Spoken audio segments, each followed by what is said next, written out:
अगर आप भी चाहते हैं बिट्टू मलंगिया इंटरटेनमेंट का ऑडियो वीडियो सबसे पहले आप तक पहुंचे, तो लाल बटन को दबाकर चैनल को सब्सक्राइब करें और बेल आइकन दबाना ना भूलें।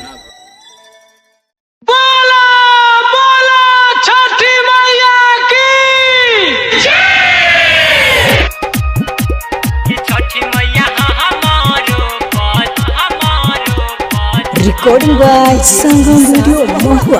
अखन अपने सब सुन रहा छी बिट्टू मलंगिया इंटरटेनमेंट के।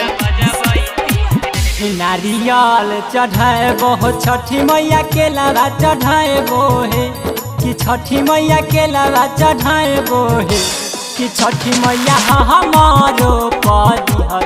नजर घुमाई की घाट तोरा हम बाजा बजबैती कि छठी मैया हमारो पदी नजर घुमाई की घाट तोरा हम बाजा बजबैती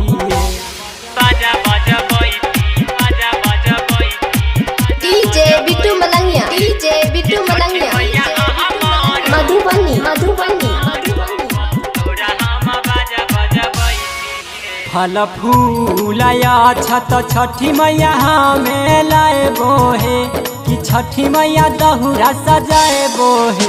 कि छठी मैया हमारो पदी नजर घुमाई की घाट तोरा हम बाजा बजबैती है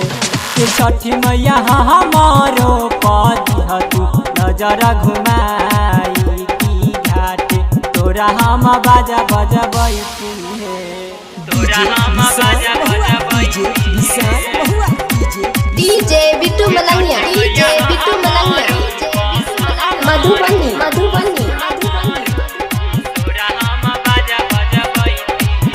व्यंजन रहंगा बाज छठी मैया दहुरा ले जाए तो है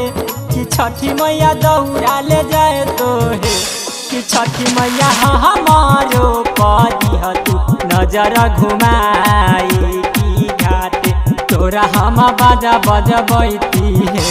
कि छठी मैया हमारो पदी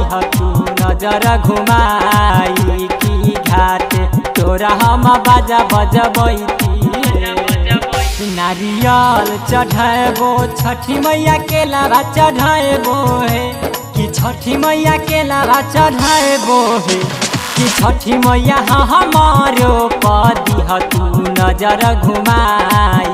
की घाट तोरा हम बाजा बजबैती है